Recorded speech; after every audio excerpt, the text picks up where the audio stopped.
Hello dear students, मैं हूं मिथिलेश कुमार और आप सभी लोगों का स्वागत करता हूं उदित फार्मेसी के ऑनलाइन लर्निंग प्लेटफॉर्म पर। कैसे हैं आप सभी लोग? आशा करता हूं अच्छे होंगे, स्वस्थ होंगे और मस्त होंगे। कल आप सभी लोगों का एग्जाम है और फार्मास्यूटिक्स का मैंने most expected MCQs and fill-ups के एक क्लास लिए थे और ये दूसरा क्लास है।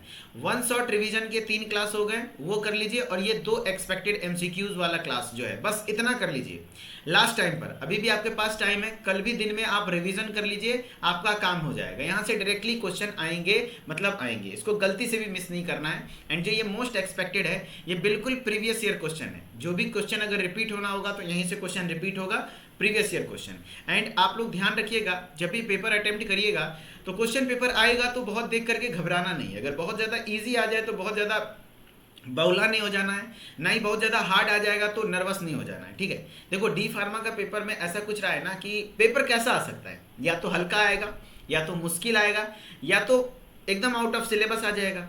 लेकिन थर्ड ऑप्शन पे मत जाओ, एकदम मुश्किल मतलब आउट ऑफ सिलेबस नहीं आता, मैक्सिमम चीज़ें ईजी ही आती हैं। तो आपको हल्का आए चाहे भारी आए, आपको माइंड संतुलित रखना है एंड फोकस पासिंग मार्क्स।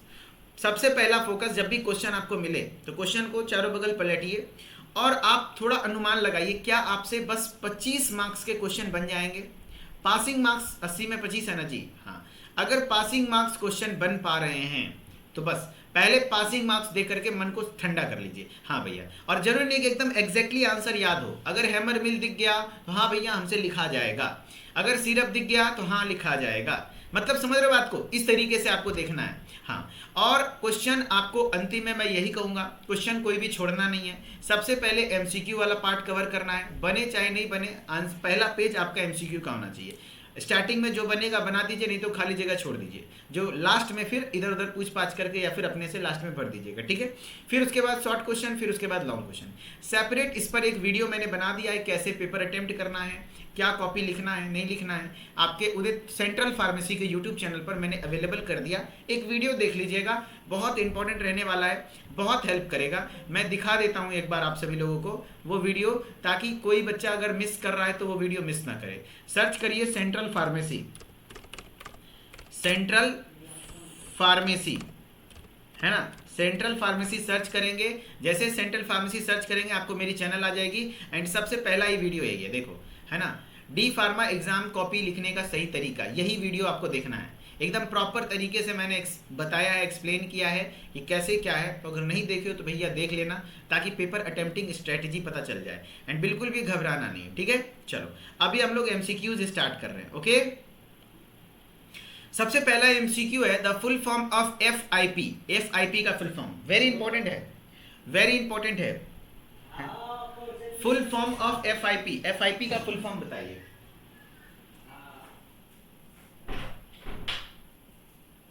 चलो, full form of FIP, FIP का फुल फॉर्म बताइए।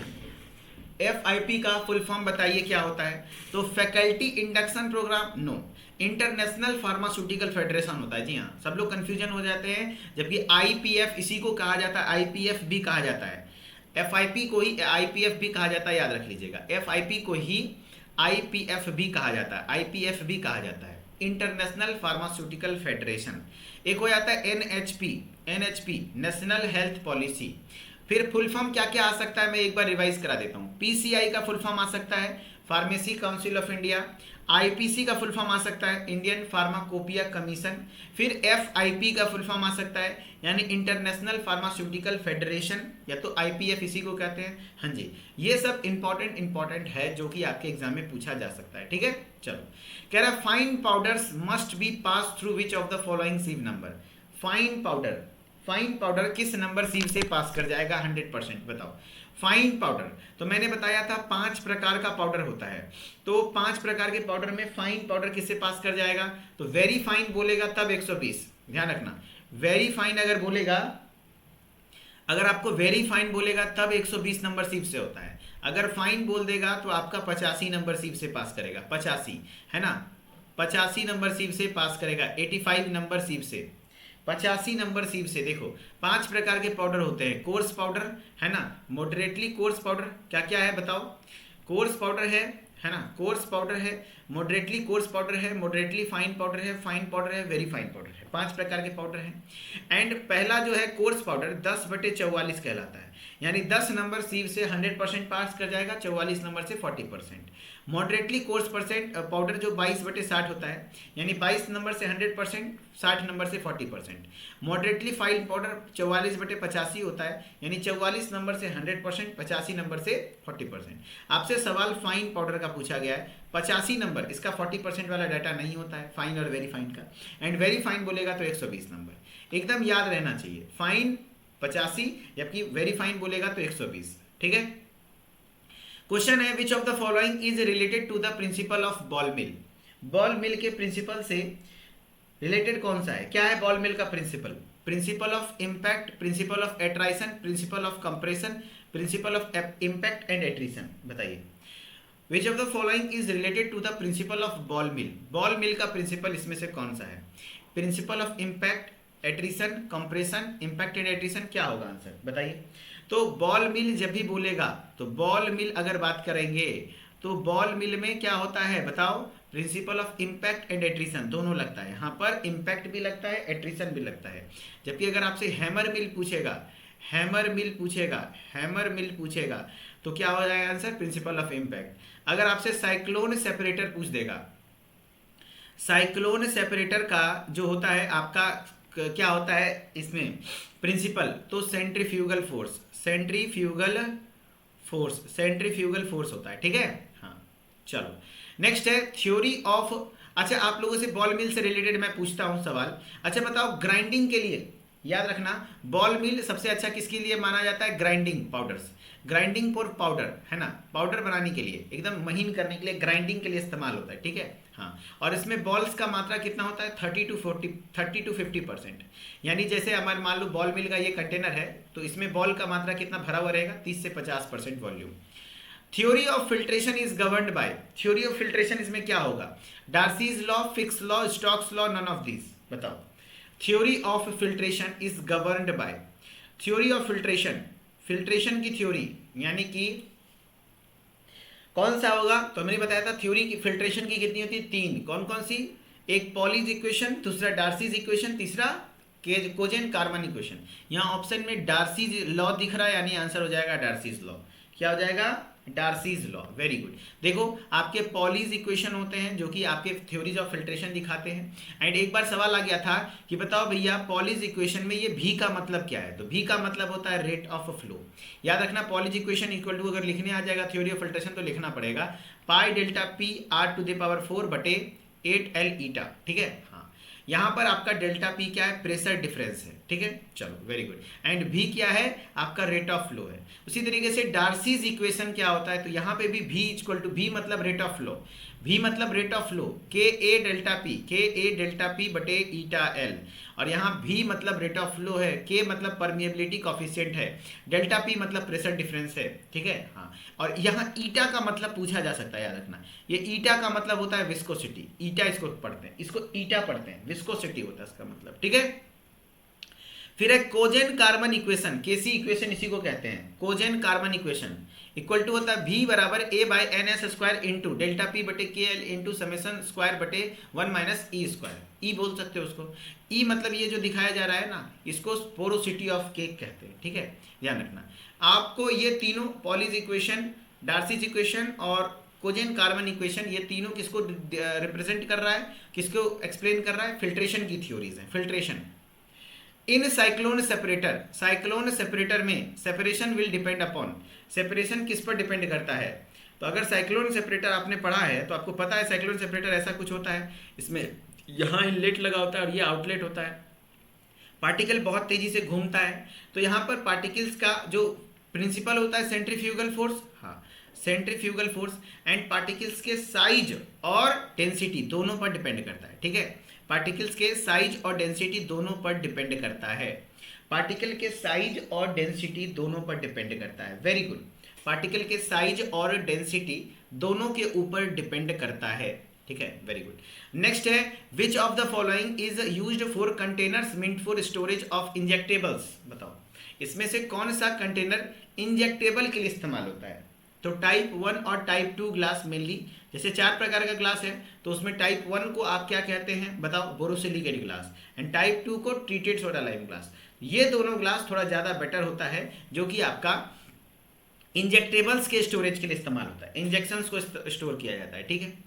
करा for effective operation of ball mill the ball charges percentage volume of mill filled by balls should be, यानी बॉल मिल में, ये जो बॉल मिल है, ये जो आपका बॉल मिल होता है, बॉल मिल में इस तरीके से जो होता है उसमें बॉल की मात्रा कितनी होती है बताओ, कितने परसेंट होता है, तो 30 to 50%, 30 से 50% मिली वॉल्यूम जो होता है बॉल मिल होता है ना। बॉल मिल में बॉल का मात्रा कितना होता है, 30 से 50%, 30 to 50%, वेरी गुड। नेक्स्ट है di sodium EDTA. Di sodium EDTA is an example of which of the following, बताओ ईडीटीए किस चीज का एग्जांपल है, EDTA di sodium EDTA example है sweetening agent, flavouring agent, chelating agent, preservatives. तो di sodium EDTA example है, जो EDTA है ये एग्जाम्पल है चिलेटिंग एजेंट्स का। किसका एग्जाम्पल है, चिलेटिंग एजेंट का। चिलेटिंग एजेंट का मतलब क्या होता है सर, जो आपका रिंग बना दे, रिंग बना दे, एंड ये एक प्रकार का क्या है, प्रिजर्वेटिव है, प्रिजर्वेटिव है, ठीक है ना, चिलेटिंग एजेंट्स का। एंड ईडीटीए का फुल फॉर्म केमिस्ट्री में पढ़े होंगे, लिख देता हूं, ethylene diamine tetra acetic acid, tetra acetic acid, acetic acid, tetra acetic acid, very good. Ethylene diamine tetra acetic acid is the formula of chelating agents, ठीक है। CGMP is a part of, CGMP किसका part है बताओ, CGMP is the part of quality control, quality assurance, research and development, marketing. तो CGMP part है quality assurance का, QA का, ठीक है। CGMP is a part of QA, ध्यान रखना, QA क्वालिटी एश्योरेंस का पार्ट है, इसका आंसर बी होगा, याद रख लेना। और CGMP का फुल फॉर्म सब लोग याद रख लीजिएगा, करेंट, है ना, current good manufacturing practice, good manufacturing, है ना, मैन्युफैक्चरिंग प्रैक्टिसेस। GMP का full form good manufacturing practices, ठीक है। हाँ, the freezing point of blood, serum, plasma and tear is, बताओ इसका फ्रीजिंग पॉइंट कितना होता है blood, serum, plasma and tears का, तो -0.52 डिग्री सेल्सियस। ये कुछ ऐसे क्वेश्चन आपको सिलेबस में तो नहीं पढ़ना था, लेकिन मैं आपको बता रहा हूँ ना कि कुछ प्रीवियस ईयर में पूछे हुए हैं, क्या पता है रिपीट हो जाए। तो कुछ जैसे ये एक टाइप का क्वेश्चन है, तो जो हम लोग नहीं पढ़े हैं लेकिन एग्जाम में पूछा गया तो रिवीजन कर लीजिए। -0.52 डिग्री सेल्सियस याद कर लीजिए, -0.52 डिग्री सेल्सियस। लास्ट टाइम पे मैं प्रीवियस ईयर क्वेश्चन इसलिए कराता हूँ शायद रिपीट हो जाए, कुछ क्वेश्चन रिपीट होता है हर साल। The solvent used for extraction is known as, बाकी जो टॉप 20 किया है और MCQs किया है कोई दिक्कत नहीं है, आप बिल्कुल बेझिझक रहिए, बिंदास रहिए, बहुत अच्छा पेपर दे के आने वाले, फाड़ के आने वाले आप।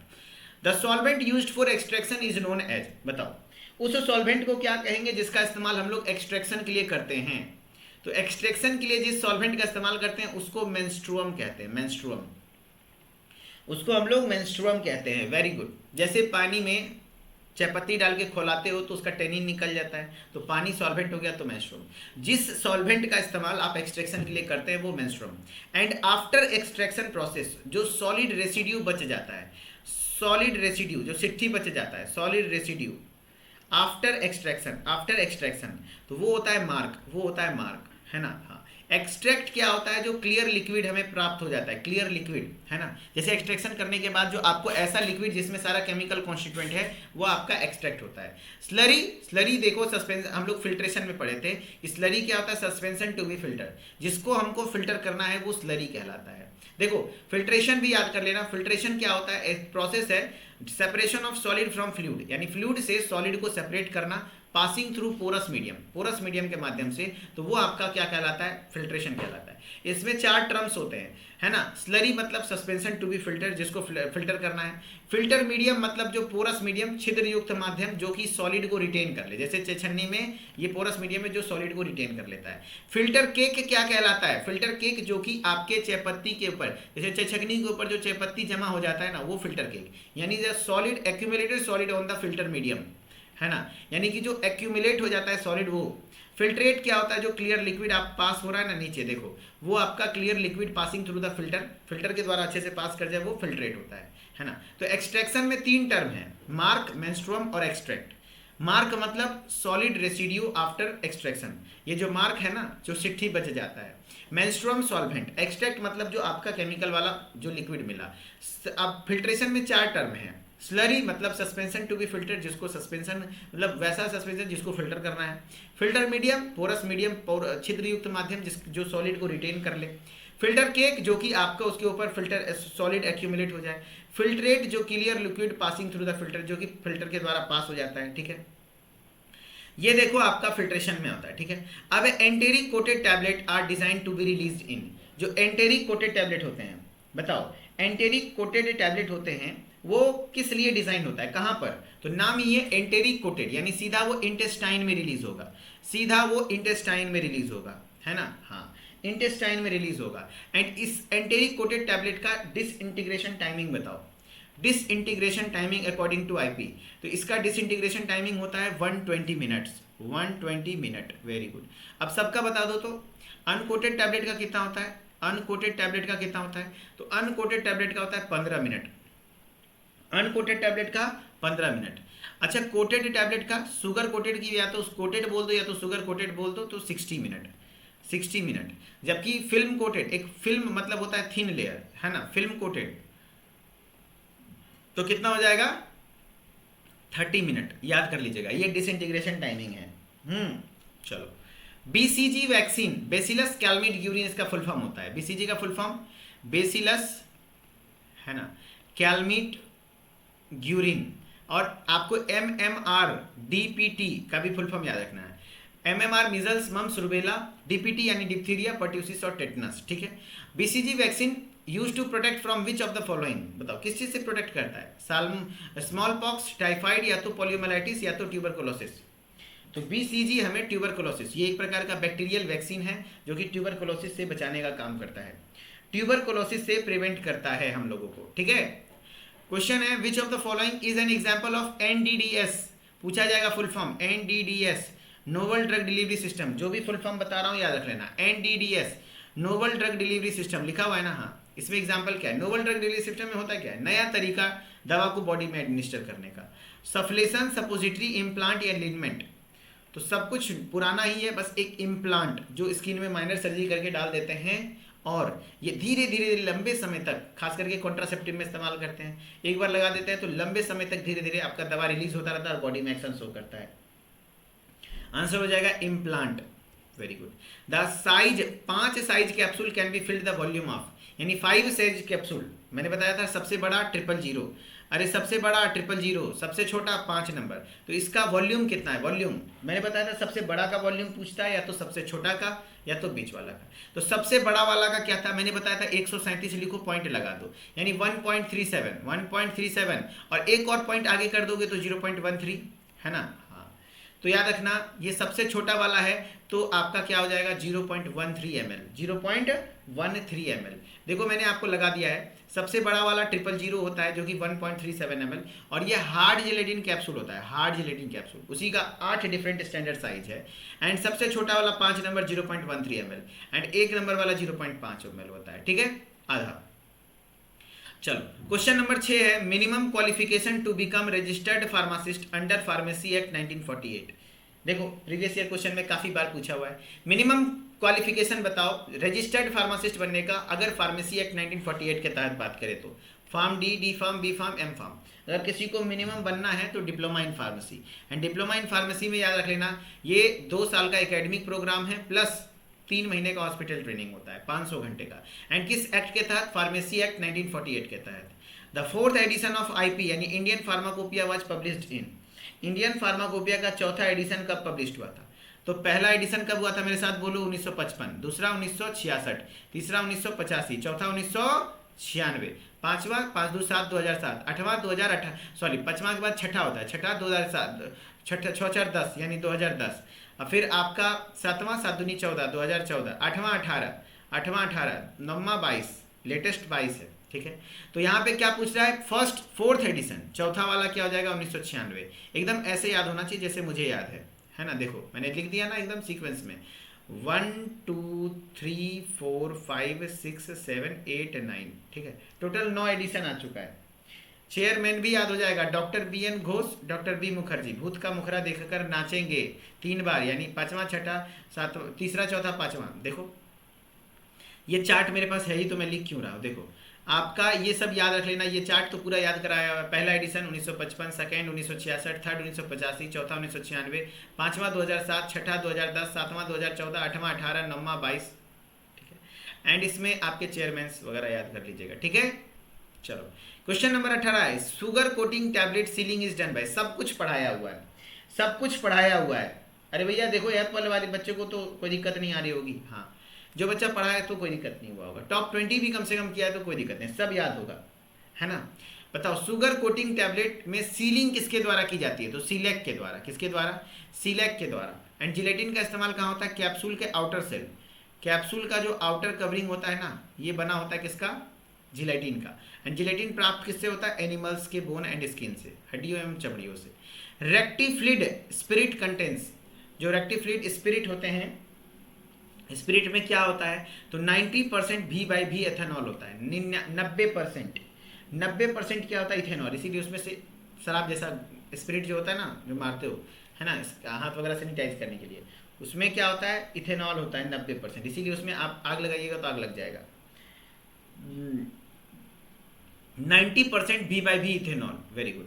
सीरम कंटेंस, सीरम में क्या होता है बताओ, तो ब्लड इक्वल टू क्या होता है पहले ही बताओ। ब्लड में मेनली क्या होता है, plasma plus formed element, plus formed element. तो अब सीरम क्या होता है सर, तो आपका सीरम याद रख लेना, सीरम इक्वल टू आपका जो ये प्लाज्मा होता है ना, प्लाज्मा, प्लाज्मा ये तो फॉर्म्ड एलिमेंट्स तो नहीं है होगा, खाली प्लाज्मा। और प्लाज्मा में भी क्लॉटिंग फैक्टर माइनस कर देते हैं, क्लॉटिंग फैक्टर अगर माइनस कर देंगे तो आपका सीरम कहलाएगा। तो खाली प्लाज्मा नहीं, प्लाज्मा विद फाइब्रिनोजन, अरे भाई फाइब्रिनोजन तो क्लॉटिंग फैक्टर है, हटाना है, क्लॉटिंग फैक्टर नहीं, प्लाज्मा विदाउट क्लॉटिंग फैक्टर यानी fibrinogen. Plasma without clotting factor, सिर्फ प्लाज्मा, और प्लाज्मा में से भी क्लॉटिंग फैक्टर फाइब्रिनोजन को निकाल दिए तो आपका जो होता है वो सीरम होता है, तब वो क्या होता है, सीरम होता है। ठीक है, borosilicate glass is a type of, बताओ बोरोसिलिकेट ग्लास, मैंने बताया बोरोसिलिकेट बोरिंग कब होता है, जब एगो होता है आपके पास, जब एगो रहती है तो बोरिंग यानी बोरोसिलिकेट सबसे ज़्यादा हाईली रेजिस्टेंट होता है एंड बहुत बढ़िया होता है, बेस्ट क्वालिटी का होता है। टाइप 2, अरे 2 गो आएगी तो टटर करने, 2 गो जिसके पास रहता है वो खूब टटर करता है, ट्रीटेड सोडा लाइम ग्लास। जबकि type 3 soda lime glass, type 4 NP यानी non parenteral general purpose soda lime glass, है ना, general purpose soda lime glass. 22 number में which type of mixture is easily formed, इसमें से कौन सा मिक्सचर इजीली बन जाता है बताओ, पॉजिटिव, निगेटिव, न्यूट्रल या नन, कौन सा सबसे इजीली बनता है। तो इजीली में आप देखो पॉजिटिव मिक्सचर क्या होता है, तो मिक्सचर्स फॉर्म 2 और मोर मिसिबल लिक्विड्स और गैस डिफ्यूजन प्रोसेस, मतलब आसानी से घुल जाए तो आपका पॉजिटिव मिक्सचर हो गया। तो इजीली फॉर्म्ड क्या हो जाएगा, पॉजिटिव मिक्सचर, जो एकदम इजीली घुल जाए, जैसे कि आपका सिरप और सॉल्यूशन, सिरप, एलिक्जर जो इजीली घुल जाए, है ना, कोई प्रॉब्लम ना हो, तो वो पॉजिटिव मिक्सचर। निगेटिव में क्या कि जब इममिसिबल लिक्विड जैसे इमल्सन सस्पेंशन, इमल्सन सस्पेंशन ये सब निगेटिव में आ गया, है ना, समझ रहे हो बात को, हाँ। और न्यूट्रल में आ जाता है जैसे पेस्ट ऑइंटमेंट वगैरह, समझ रहे हो। देखो सॉल्यूशन और सिरप पॉजिटिव मिक्सचर, जबकि निगेटिव मिक्सचर में सस्पेंशन, इमल्सन, जबकि न्यूट्रल में आपका हो जाता है पेस्ट और ऑइंटमेंट वगैरह हो जाता है। ठीक है, नेक्स्ट है the triple zero size capsule can be filled of the volume, सबसे बड़ा है 000 और एक बार 5 पूछा हुआ है ना, सबसे बड़ा वाला सबसे छोटा वाला। तो मैंने बताया था 137 लिखो और पॉइंट डाल दो, 1.37 ml, 1.37 है, 36 है ऑप्शन में, मार दो 1.36 ml, 1.36 ml ऑप्शन में है तो मार दो।